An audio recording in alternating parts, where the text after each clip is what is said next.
jangan ditahan, karena banyak makan buahku ini. Puji syukur kepada Tuhan, karena kita sehat sampai sejauh ini. Assalamualaikum warahmatullahi wabarakatuh. Apa kabar nih sahabat energi iman dimanapun kalian berada? Semoga kita senantiasa dalam lindungan Allah Subhanahu Wa Taala dan diberikan keberkahan umur. Tentunya saya Diana Putri selalu menemani sahabat semuanya dalam program yang kita tunggu-tunggu, yaitu program Energi Iman.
Saya yakin siapapun presidennya, keinginan yang tidak pernah terbatas itu keinginannya menjadi dibatasi.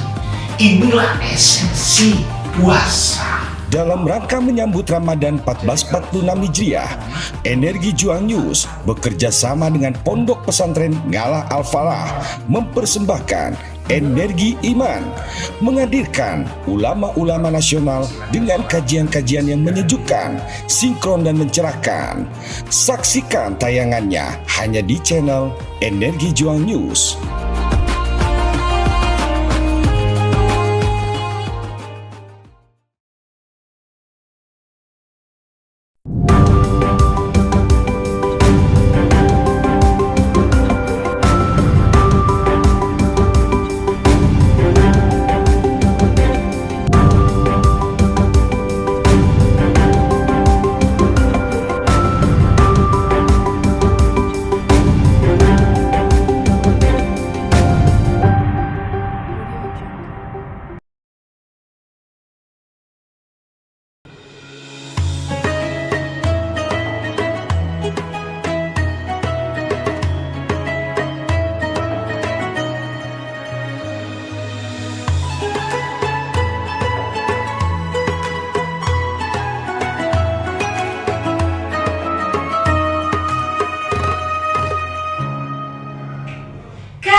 Saya tidak sendirian nih, ditemani dengan narasumber yang sangat luar biasa. Langsung saja kita sapa beliau.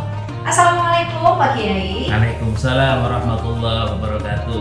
Beliau ini adalah Kiai Haji Dr. Andes Wahid Nuruddin. Beliau adalah pengurus Lembaga Dakwah PBNU sekaligus pengurus Yayasan Pesantren Darut Sunnah ya. Nah, gimana nih perjalanan Pak Kiai ini hari ini ke sini?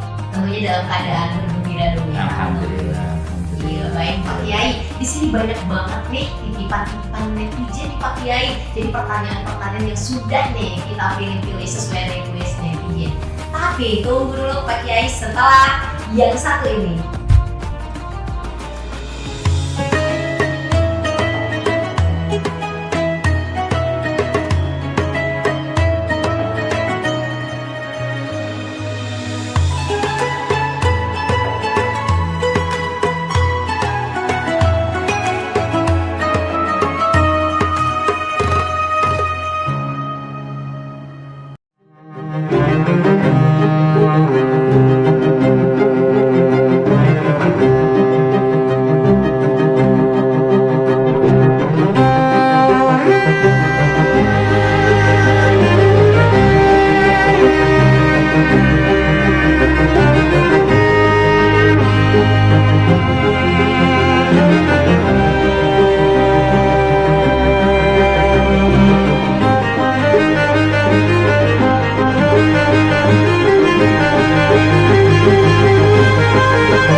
Keinginan yang tidak pernah terbatas itu keinginannya menjadi dibatasi.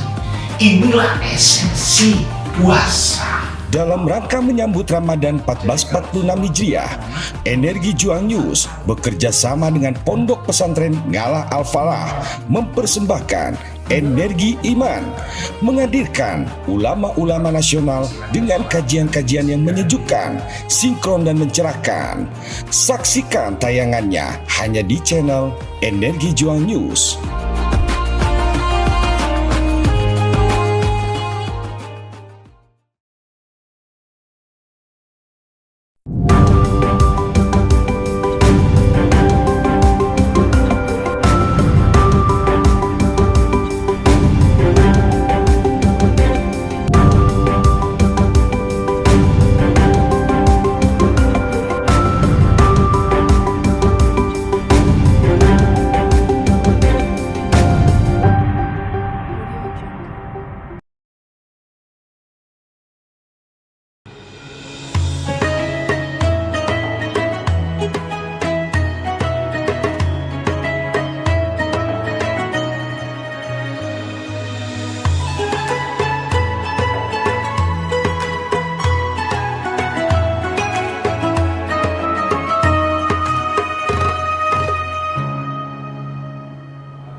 Sesuai nih dengan janji saya terkait pertanyaan-pertanyaan titipan kalian, banyak sekarang akan saya tanyakan langsung pada Pak Kiai. Langsung saja. Jadi Pak Kiai, banyak banget nih pertanyaan-pertanyaan dari netizen di sana, katanya buru-buru dong tanyain sama Pak Kiainya katanya. Ya udah ya, langsung saja kita disikat Pak Kiai. Pertanyaan yang pertama terkait dengan pembentukan karakter anak sejak dini. Menurut Pak Kiai, kiat-kiat apa yang harus kita lakukan dalam membangun karakter anak? Oke Mbak Putri, membangun karakter itu adalah seperti mengukir. Ya. Butuh proses yang lama, butuh kesabaran yang tinggi, butuh telaten. Maksudnya tidak boleh menyerah. Nah, maka ini yang paling efektif membentuk karakter itu adalah dengan kutuah atau contoh. Satu contoh lebih baik daripada 1000 perkataan, Mbak Putri. Bagus sekali. Nah, maka bagi orang tua hendaklah sedini mungkin, dan ini di bulan Ramadan, hendaklah banyak memberikan contoh terhadap putra-putrinya, Mbak Putri. Apa itu? Contoh dalam ucapan, contoh dalam perbuatan.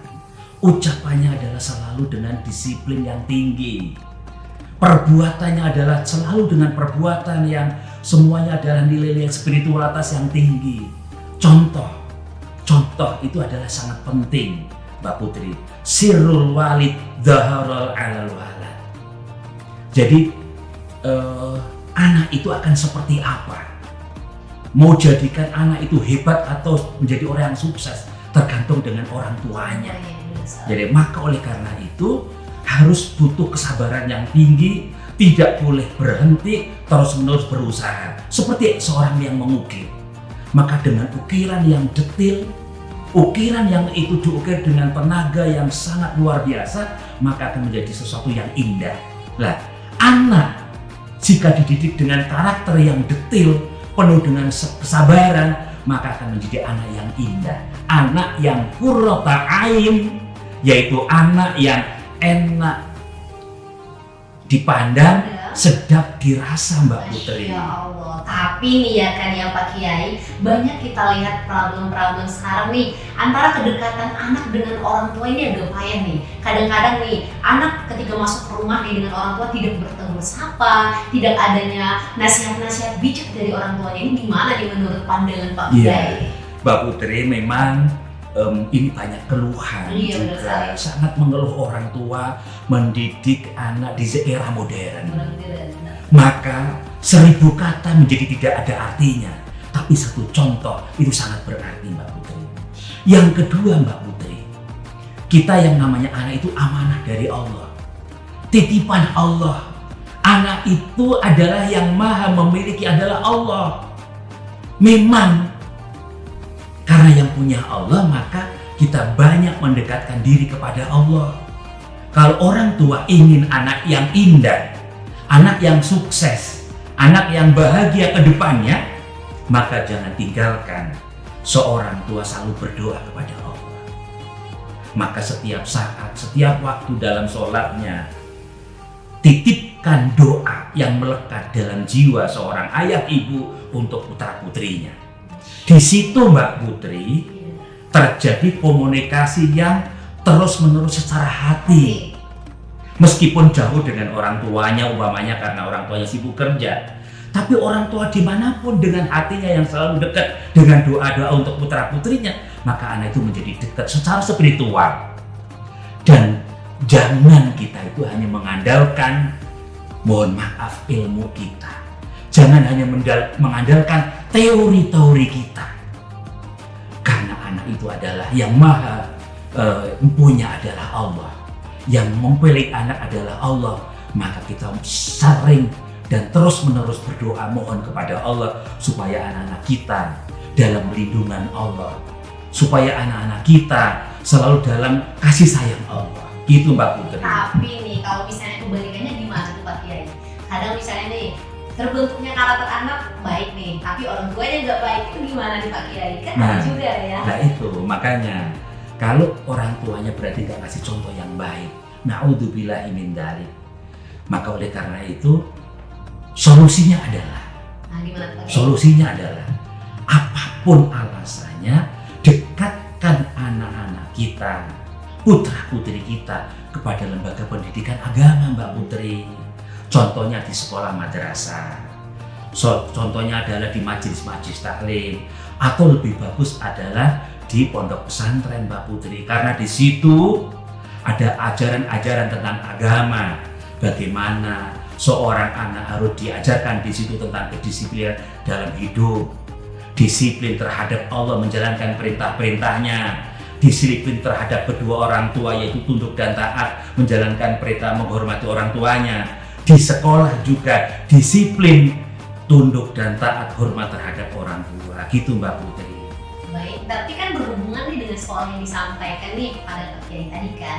Artinya berarti ada peran guru juga dong dalam membangun karakter anak itu gimana tuh? Kadang-kadang kan guru kayak acuh tak acuh dan lain sebagainya. Karena menurut guru nih, mungkin mereka sudah dibentuk karakternya nih di keluarganya. Nah, ada kurang di dalam madrasah. Seperti itu gimana tanggapan Pak Kiai? Ya, makanya guru itu adalah berfungsi sebagai pendidik, tidak sekadar menjadi pengajar. Kalau guru hanya sebagai pengajar, ngasih materi pembelajaran, ukurannya nilai-nilai. Tapi kalau guru sebagai seorang pendidik, hubungan guru dengan muridnya itu adalah hubungan seperti orang tuanya. Sepenuh jiwa, sepenuh hati. Maka selalu kontrol akhlaknya anak didiknya, selalu kontrol sopan santunnya, selalu kontrol adabnya. Maka hendaklah tetap di rumah teladannya orang tua, di sekolah teladannya guru. Tapi juga Mbak Putri, yang lebih penting lagi nih. Nah, saya juga sebagai seorang guru Mbak Putri, gitu. Saya juga sebagai seorang pendidik.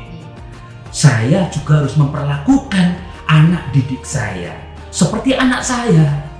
Maka dalam sholat saya, dalam munajat saya, selalu saya iringi, ya Allah, jadikan anak didikku semuanya menjadi anak yang didik yang sholih dan sholihah. Ya Allah, jadikan anak didikku supaya mereka ilmunya manfaat dan berkah. Ilmu yang manfaat yang berkah Mbak Putri, ilmu yang diajarkan oleh seorang guru, kemudian lambat laun akan menjadi karakter yang positif, karakter yang baik. Sehingga insya Allah Mbak Putri, ini sinergi, kolaborasi, yaitu merekayasa kehidupan manusia berkarakter itu di rumah, dicontoh kehidupannya oleh orang tuanya, di sekolah dicontohi dengan guru-guru yang ada. Insya Allah ini, insya Allah ke depan akan menjadi anak bangsa yang berkarakter religius, akan berkarakter menjadi manusia yang jujur, manusia yang disiplin, dan manusia yang selalu menyenangkan, enak dipandang, sedap dirasa Mbak Putri. Ya Allah, tabarakallah. Nah, terlepas nih dari pembahasan tadi, ada satu yang menarik lagi. Ini titipan ya, tapi ya Pak Kiai, gak apa-apa kan ya? Oke. Jadi titipan yang terakhir ini menarik sekali karena sehubungan dengan realitas sekarang nih terkait dengan penggunaan medsos. Nah, ini kan tentunya ada peran orang tua nih ya kan dalam mengontrol nih, mengawasi anaknya. Karena sejatinya yang tidak bisa dikontrol dan diawasi kan medsosnya nih, tapi mungkin di anaknya bisa. Nah, menurut Pak Kiai gimana nih peran orang tua atau giat-giat apa sih yang harus kita lakukan dalam mengawasi atau mengontrol anak kita dalam menggunakan medsos? Oke Mbak Putri, dalam dunia modern, medsos itu adalah suatu hal yang keniscayaan Mbak Putri. Tidak boleh kita lepas dari yang namanya alat teknologi itu. Tapi lagi-lagi, agama harus ada yang mengontrolnya. Jika di dalam dunia modern, dengan medsos yang ada, tidak dikontrol oleh nilai-nilai agama, maka manusia tersebut akan bisa hancur dalam kehidupannya Mbak Putri. Sangat bahaya. Sangat bahaya jika tidak dikontrol. Maka lagi-lagi orang tua bilang melarang anaknya tidak bermedsos. Begitu kira-kira. Anaknya supaya dididik supaya disiplin untuk medsos. Tapi orang tua sendiri memberikan contoh yang tidak disiplin. Bangun tidur pegang HP. Iya betul. Ya kan? Iya Ya kan? Oke. Di dapur pegang HP. Apapun aktivitas yang dicontohkan oleh orang tua adalah dengan HP-nya. Iya, benar. Maka anak akan melihat, Mama bilang saya suruh disiplin dengan medsosnya, Mama sendiri setiap hari pegang medsos. Iya, benar. Nah ini koreksi. Iya, benar. Koreksi agama adalah yaitu dengan contoh Mbak Putri. Anak itu seperti fotokopi Mbak Putri. Seperti fotokopi. Gimana nih? Pak Kiai? Seperti fotokopi maksudnya adalah apa yang dilakukan oleh orang tuanya persis itulah yang terjadi di anaknya. Maka hati-hati betul di bulan Ramadan ini kalau kita ingin punya anak, karakter anak yang solid, anak yang baik, anak yang selalu mengedepankan nilai-nilai yang baik itu, maka harus contoh. Nah contohnya apa? Ayo mulai gerakan disiplin dari orang tuanya. Insya Allah kalau orang tuanya disiplin dengan medsosnya, maka kemudian anak juga akan ngikut. Nah, akan ngikut otomatis. Maka mohon maaf. Orang tua juga harus disiplin dengan medsos Mbak Putri. Jangan karena nggak dilihat oleh anaknya, umpamanya kemudian orang tuanya juga curang. Bener. Melihat medsos tanpa kontrol. Padahal di bulan Ramadan kan lucu Mbak Putri. Nah itu dia nih. Lah, di bulan Ramadan yang ingin kita raihkan keridhaan Allah. Iya, bener. Tapi kemudian puasa memang tidak makan dan minum. Tapi ternyata penglihatan kita belum berpuasa Mbak Putri. Nah, karena yang dilihat tidak terkontrol, maka pikiran kita juga nggak disiplin lagi, nggak terkontrol. Yang dilihat hal-hal yang umpamanya kekerasan, hal-hal yang dilihat umpamanya mengenai gosip, atau yang dilihat di medsos itu adalah mohon maaf mengenai pornografi. Diam-diam tidak dilihat oleh anaknya, tapi kan Allah Maha melihat Mbak Putri. Nah ini maksiat seorang tua bagaimanapun juga akan menjadi mengalir nanti energi negatif terhadap putra-putrinya. Maka lagi-lagi sirrul walad dhoharul alal walad. Sirrul walid dhoharul alal walad. Kalau kita ingin anak kita soleh dulu ayah ibunya Mbak Putri. Kalau kita ingin anak kita baik, jadilah orang tua ayah ibu yang baik gitu Mbak Putri. Gitu. Iya, tapi kan Pak Kiai ya sebelumnya nih, kalau misalnya udah semua peran nih terjalin ya kan dalam membangun karakter-karakter anak bangsa, tentunya mungkin ya selain di dalam agama, pemerintah dan lain sebagainya mungkin ya semuanya akan baik-baik saja ya. Tapi kalau misalnya nih dalam kehidupan sehari-hari saja kita lupa nih membentengi diri kita untuk membangun karakter ataupun anak kita, kemungkinan semuanya akan hancur dengan semestinya. Begitu ya Pak Kiai ya. Masya Allah Mbak Putri. Mbak Putri ini terus terang bahwa mungkin sudah maksimal usaha kita, sudah berteori-teori, tapi lagi-lagi anak adalah amanah Allah. Yang punya anak hakikatnya adalah Allah. maka kita harus banyak berdoa kepada Sang Maha Rekayasa dalam hidup ini, Sang Maha Sutradara dalam hidup ini. Maka kalau kita hanya mengandalkan akal kita sebagai orang tua, ingin punya anak yang berkarakter baik, ingin punya anak yang solid umpamanya, tapi kalau kita merasa tidak butuh Allah, kita sombong, naudzubillah, maka kita harus di bulan Ramadan yang sangat strategis ini perbanyak doa orang tua terhadap putra-putrinya. Tentunya kan orang tua ingin dengan cita-citanya supaya menjadi orang tua yang sukses. Yang sukses tidak hanya untuk orang tuanya tapi juga untuk putra-putrinya. Tentunya kita ingin punya cita-cita menjadi orang yang hebat. Hebatnya tidak hanya untuk orang tua saja, tapi hebat juga untuk putra-putrinya. Maka di bulan Ramadan perbanyak berdoa, Mbak Putri. Kita banyak minta kepada Allah, ya Allah, putra-putri kami adalah hamba-Mu.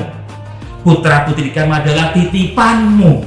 Kami semata hanya berusaha, ya Allah, tapi mohon bimbingan-Mu, ya Allah, supaya anak-anak kami dengan apapun yang kami lakukan dalam hidayah-Mu, dalam petunjuk-Mu, ya Allah. Begitu Mbak Putri. Jadi doa di rumah hendaklah selalu melekat setiap saat, setiap waktu teriring doa untuk putra-putrinya. Masya Allah, baiklah nih Pak Kiai, banyak sekali nih dari tadi sudah ya penyampaiannya sangat luar biasa. Tapi nih Pak Kiai, tentunya ya pemirsa di sana menunggu-nunggu sekali nih harus adanya katanya intisari rangkuman yang untuk dapat ya dimaknai oleh mereka secara rinci, jelas dan terpercaya, kan begitu ya Pak Kiai.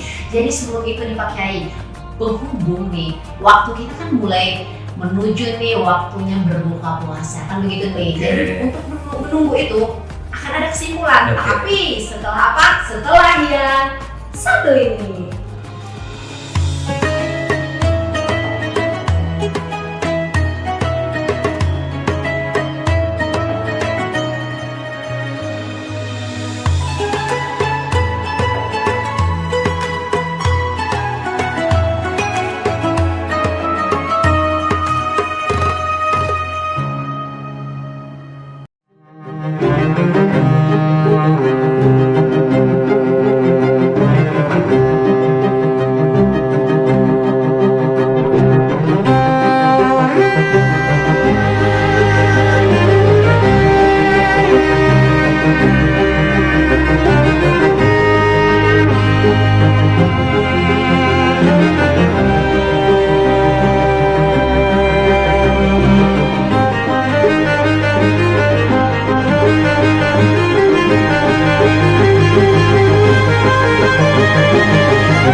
Saya yakin siapapun presidennya, keinginan yang tidak pernah terbatas itu keinginannya menjadi dibatasi.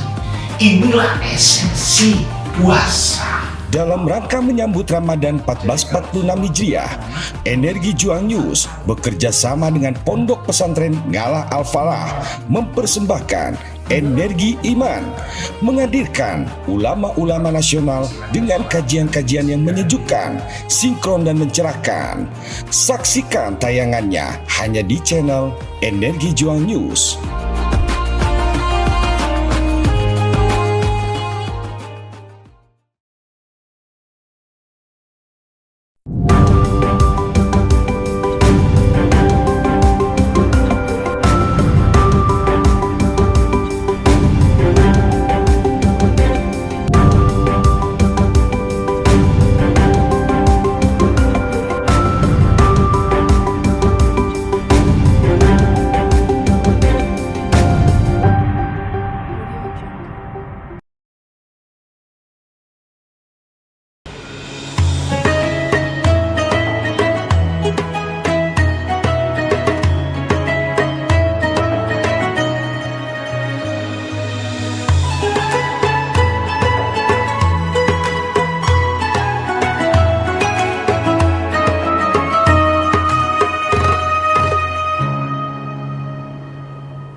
ya intisari rangkuman yang akan disampaikan oleh Pak Kiai. Langsung saja Pak Kiai. Terima kasih Mbak Putri. Kesimpulannya bahwa ini di bulan Ramadan adalah terkait dengan ayat Ya ayyuhalladzina amanu kutiba alaikumusyamu kama kutiba alal ladzina min qablikum la'allakum tattaqun. Ada 3 titik yang harus kita jadikan kesimpulan. Yang pertama adalah tentang amanu, seruan orang-orang yang beriman. Yang kedua adalah asyam, puasa. Yang ketiga adalah tatakun, menjadi orang yang bertakwa. Mbak Putri, utuh semuanya adalah harus dibangun dengan fondasi keimanan, Mbak Putri. Keimanan itu akan kuat, maka insya Allah kehidupan kita juga akan semuanya menjadi baik. Caranya supaya iman itu kuat adalah al-imanu yaqwi bitho'ah. Iman kuat itu selalu terus-menerus berusaha menjalankan perintah-perintah Allah dan meninggalkan larangannya. 1. Yang kedua adalah asyam, puasa, Mbak Putri. Puasa ini adalah proses pendidikan yang tarbiyah mada zaman, pendidikan yang abadi untuk kehidupan kita. Apa itu pendidikan di dalam bulan puasa? Yaitu pendidikan yang amat sangat mahal, pendidikan tentang karakter jujur, Mbak Putri. Apa itu jujur? Jujur adalah sekarang menjadi makhluk yang langka, sangat langka. Jujur kepada Allah, jujur kepada orang tua, jujur kepada guru, dan jujur kepada siapapun. Yang kedua adalah karakter disiplin. Disiplin terus-menerus taat menjalankan perintah Allah. Disiplin terus-menerus taat dan tunduk menghormati orang tua. Disiplin terus-menerus taat menghormati terhadap guru. Yang ketiga, Mbak Putri, adalah hidup sederhana. Dengan berpuasa kita dididik supaya hidup kita ini sederhana. Yaitu Masya Allah ketika kita berbuka, ya kan? Tentunya Mbak Putri kalau berbuka kan kita seteguk air putih saja rasanya lezatnya luar biasa. Di situ diajarkan bahwa dengan kita hidup sederhana kita bisa mampu bersyukur kepada Allah. Bersyukur kepada Allah dari yang sederhana. Air putih saja nikmat, apalagi nanti ada kolak, nanti ada kelapa muda, nanti ada jus. Ini loh pendidikan yang sangat mahal, Mbak Putri, dari kehidupan kita berpuasa. Pendidikan sederhana adalah bersyukur kepada Allah ketika kita punya uang sedikit. Maka kalau biasa hidup kita dengan hidup uang sedikit aja bersyukur, maka lebih berbahagia nanti kalau kita punya uang banyak, Mbak Putri. Gitu, Mbak Putri. Lah yang terakhir, pendidikan yang terbaik dalam puasa ini adalah tatakun. Tatakun ini adalah bentuknya kata kerja. Kata kerja fi'lun mudhari, bentuknya adalah present continuous tense. Hendaklah ketika kita di bulan Ramadan menjadi orang yang bertakwa, taat menjalankan perintah Allah, meninggalkan larangannya, tidak sekedar di bulan Ramadan, tapi hendaklah 11 bulan yang akan datang kita tetap bertakwa kepada Allah. Jadi ada input kita menjadi orang yang beriman, menjadi fondasi kehidupan kita. Kemudian diproses kita dididik menjadi di dalam bulan puasa ini kita tetap outputnya, hasilnya menjadi orang yang bertakwa. Takwa kita adalah untuk di bulan Ramadan dan untuk 11 bulan yang akan datang. Kalau ini terus menerus dibangun, setiap Ramadan puasa kita berkualitas, insya Allah kita akan menjadi anak bangsa. Kualitasnya akan terbangun, kualitas yang religius. Masya Allah, terima kasih banyak nih atas rangkuman yang sudah disampaikan, sangat mendalam sekali nih ya Pak Kiai, dan terima kasih sudah menyempatkan hadir nih. Dan kepada nih sahabat energi iman semuanya, jangan lewatkan terus ya program energi iman bersama saya Diana Putri. Wassalamualaikum warahmatullahi wabarakatuh. Assalamualaikum warahmatullahi wabarakatuh.